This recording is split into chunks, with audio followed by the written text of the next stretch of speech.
Welcome to A Brief Pause, where today we have on Jennifer S. Holland, who's a best-selling science and nature writer, author of the Unlikely Friendships series, and previously a senior staff writer at National Geographic magazine.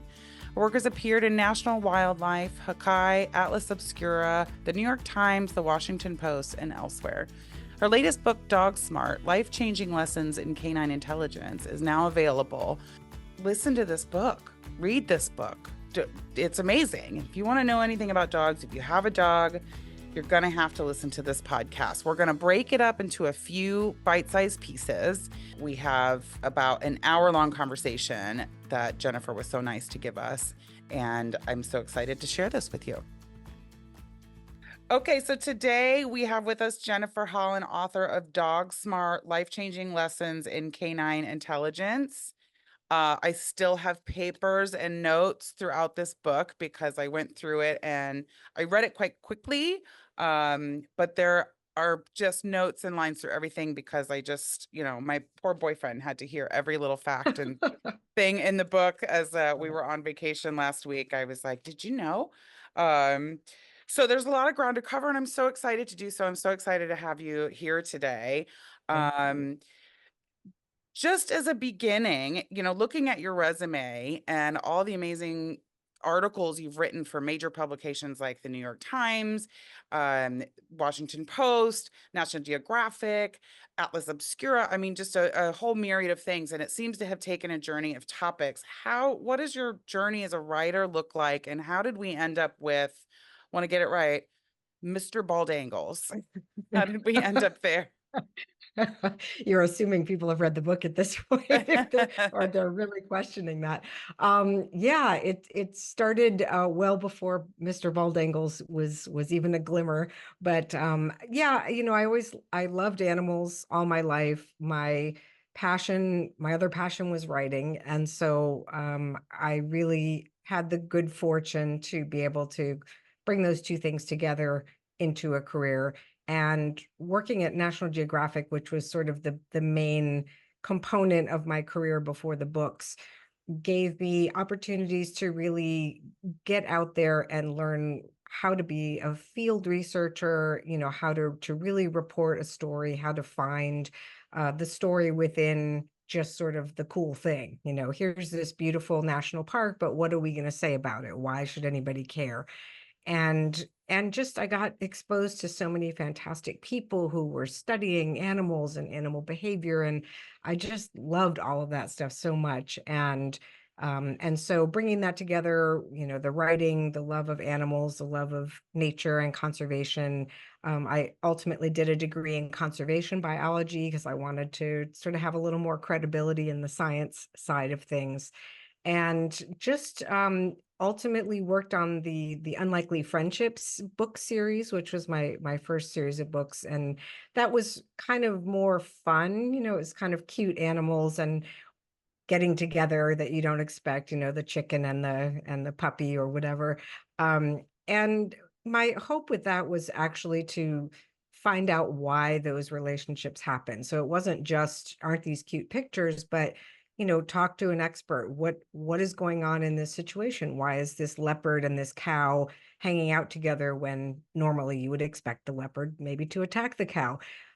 So I tried to dig a little bit into science for those, and just tell some really fun stories. And people seem to love the whole concept of just, odd animal pairings, because it's just such a lovely message, I think, for all of us. But ultimately, dogs are one of my favorite things. It's, kind of a cliche that they're our best friends, but I've always had dogs. I've always, I love cats, I love other animals, but there's just something special with dogs. And I wanted to dive in a little bit more into that. It wasn't something I had gotten to do much of at National Geographic, to kind of look closer to home at our pets. And so that sort of led me to this question of, what does it mean to be smart for a dog? How do we consider that when we look at our relationship with dogs, and how that came about? And what ways can we give credit to dogs in new ways? And how can we also give back to dogs in potentially in new ways? And that's hopefully what I dove into in this book. Yeah, you talk about your personal dog Odin, and this dog I mentioned. You had a story at the beginning of the book about seeing this dog while you were on vacation. I believe you were in Costa Rica getting married. That Yes. had to be amazing.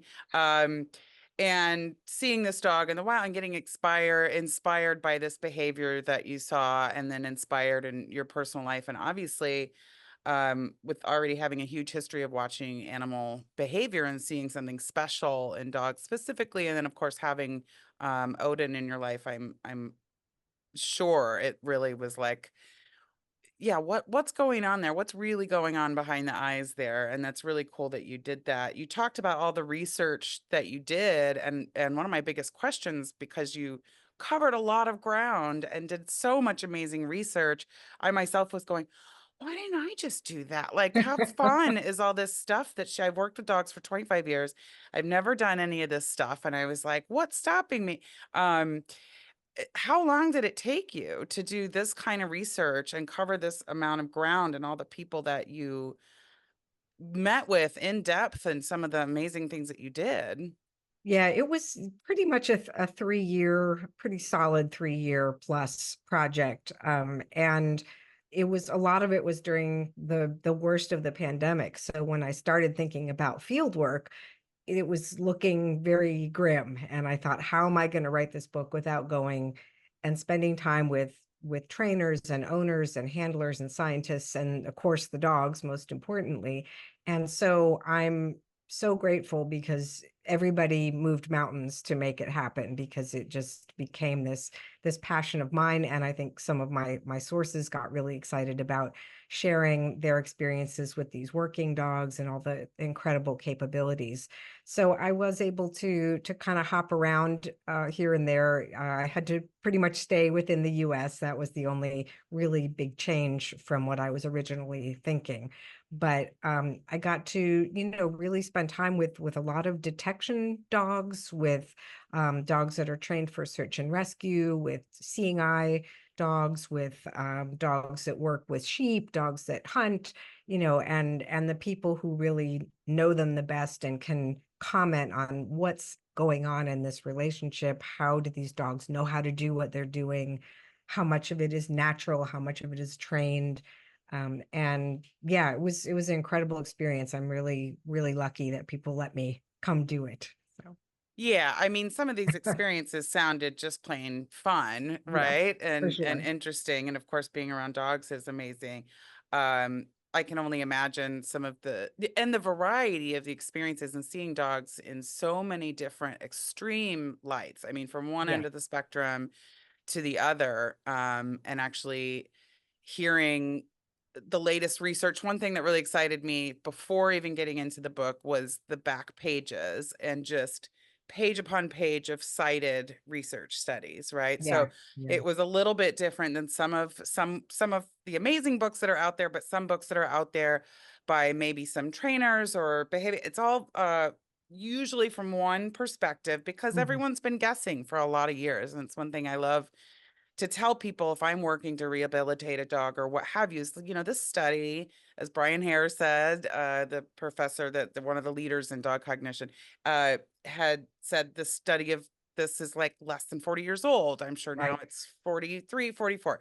Yeah. Um, it's really, really young. And so getting a really good perspective from a science level, what's really going on. And these are all incredibly current studies that this stuff changes by the second, it It seems like. does.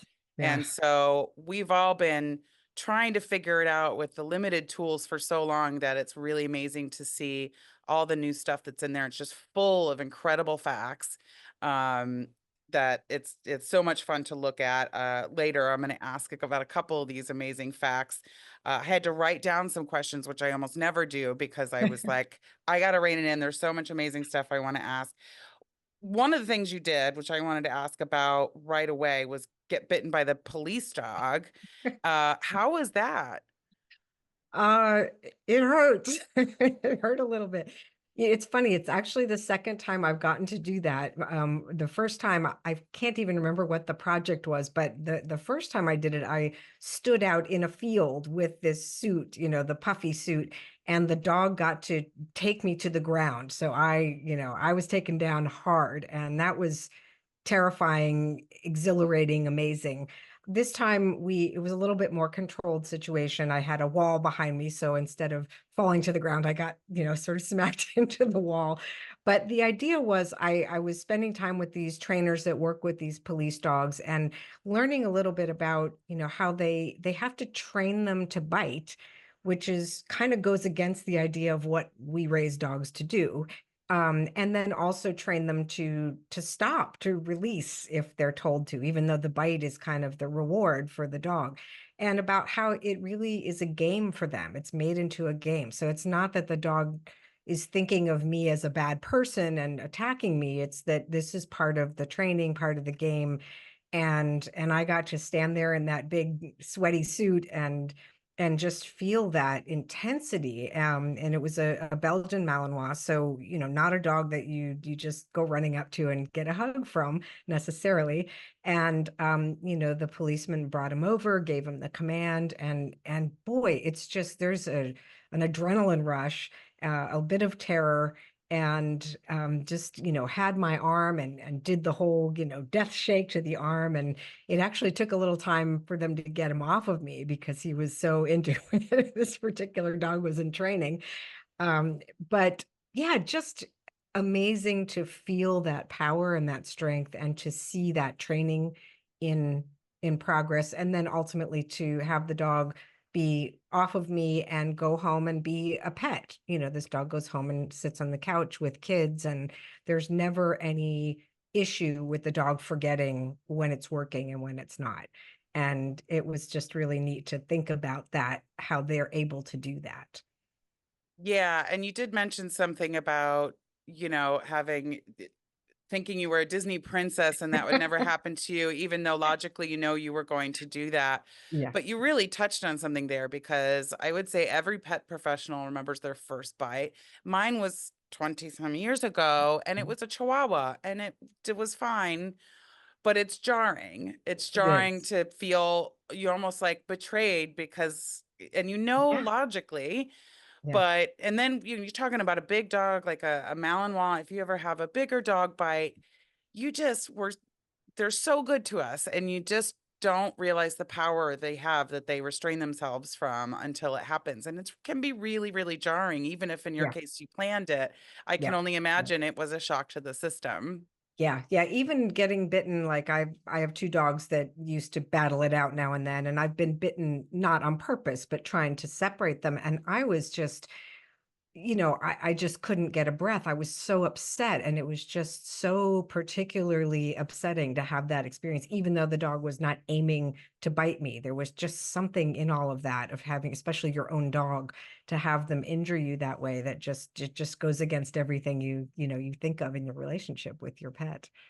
Yeah, it is really interesting feeling, and there's nothing like it. You can't really know what that's going to be till you have it. I Yeah, don't know how to describe that one. yeah, But leading into you were talking about how they have to know when to bite and when to let go, and obviously they're trained to do so. But some of these dogs, when it comes to search and rescue, you get into them having to be more independent than just listening to commands, and you get into the idea of intelligent disobedience, which yeah. I find fascinating, and so many of them have to have this. Can you explain what that is? Yeah, sure. The main place I saw this at work was with the seeing eye dogs, and that's where I kind of learned the concept. And the idea of it is that, you've trained this dog to obey the commands, very important if this dog's going to be protecting someone or, helping someone. But there are going to be times when the dog knows something that the person doesn't know and has to choose to disobey because for the same reason, to protect their person.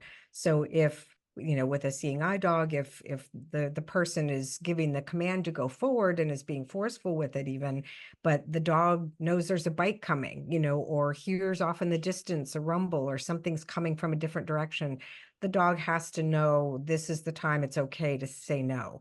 And to me, that was, I had never thought about dogs doing that, but I think they do that. There's a lot of situations where that comes up with seeing eye, with search and rescue. Dogs in war certainly have to sometimes make choices based on, in part, probably self-preservation, but also just knowing what their job is, and that, whatever that step is that they need to take, they know to do it. And just amazing, just another amazing thing about them. Yeah, and search and rescue is one, and then the latest is these dementia animals. So Yes. they Yeah. have to be okay with being betrayed by the owner. But maybe Yeah. the mood has changed. Maybe they're not nice to the dog. Maybe they don't know it's their dog. Yeah. Maybe they want to wander into the middle of the street, and the dog has to be able to regulate their emotions and make these decisions. It's Yeah. really wild. And Yeah. and how do you train that, you know? Yeah, that's a tough one. And I learned about that sort of late in the process. And my sense of that is it's still in fairly early stages. They're kind of, there's a couple of breeders actually outside the US who are sort of trying to decide, is there a particular breed, or, that kind of leans in this direction and that works under all of these inconsistent conditions and can really address all of those needs.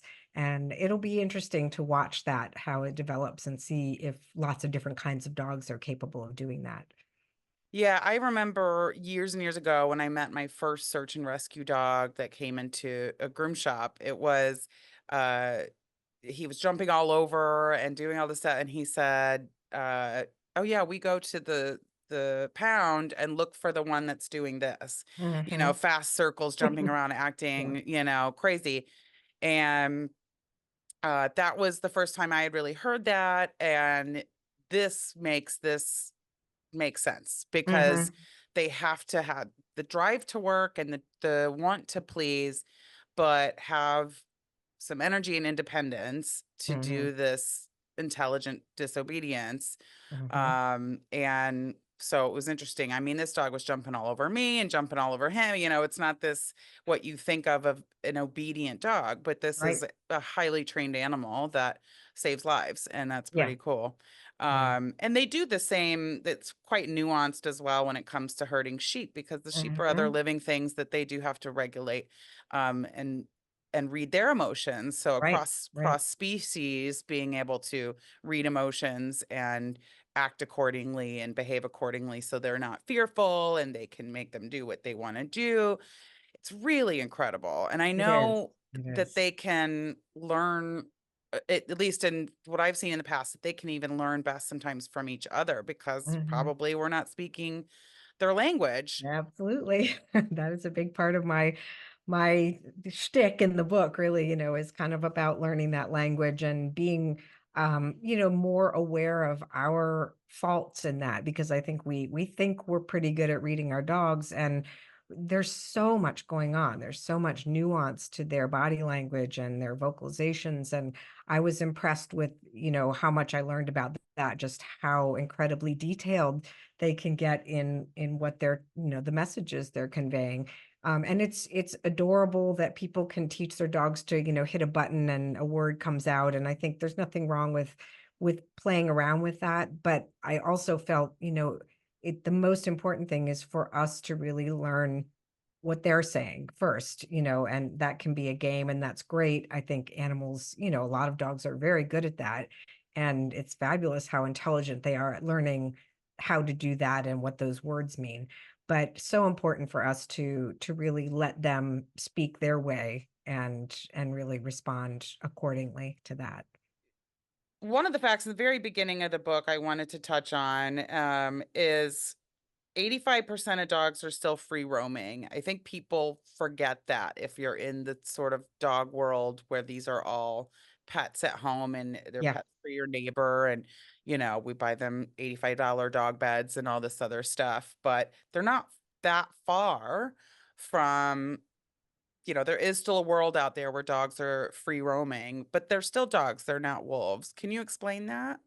Yeah. I think of the well, first of all, that fact shocked me at first. And then the more I thought about it, the more I realized, of course, because if you travel anywhere in the world, really, you see in many countries that, these dogs are just part of the fabric of the community. They're just out there, and they may be tossed some food, they may get a bowl of water, but they're not reliant on humans in quite the same way. They're much more sort of the proto dog. They're kind of living the life that probably the first dogs lived when they were still becoming, domesticated and still becoming tolerant to humans, or of humans, I should say. And so I think they are, of course, the same species as our pets, but they're living a very different life, and I think probably a more natural dog life in a sense, where they don't have to follow human rules. They, can roam, they can, eat scraps, they can roll, they can be filthy, they can hump, they can fight, they do all the things that an animal does in a natural setting, as opposed to, on a leash in a fenced-in yard, eat when we say, poop where we say, all of those things. And it's not that I would say that our dogs have it bad. I mean, obviously they thrive in that environment as well. But it kind of made me think a little bit more about the fact that we do take certain things away when we have a dog that is our pet. And not that we can just let them do everything, but there are opportunities, sometimes to let them kind of have some of that back, and just be a little dirty and run through the puddle and play rough at the park, and just some of the small things that our tendency is to stop them from doing it. And maybe it's okay to have times when you can just let them be more like those original dogs. Yeah, and the dogs that are home with us and are not out in these environments may not just off the jump be as good at, say, some of the scent sniffing stuff or what have you. These are things, and you talk a lot about these are things that need to be fine-tuned and trained. They tend to find dogs that already have somewhat of a natural ability, which is Mhm. not breed specific, like you said. Right. And then it needs to be trained. So maybe the ones that are inside with us all the time and bombarded with only human smells and things like that may not be able to dig up a burial ground right away. Although there's always a dog that'll surprise you. Yeah. Um, but these things can be trained. So, you don't think as on the flip side that your dog could just go and live in the natural world Right. anymore Right. once it's been, an inside dog or whatever you want to call it. Um, they get And really vice attached versa. to us. Yeah, Right, right. yeah, but and vice versa, taking dogs off the streets. And I would never tell people don't rescue dogs. I'm certainly, my heart goes out to those dogs that are living rough.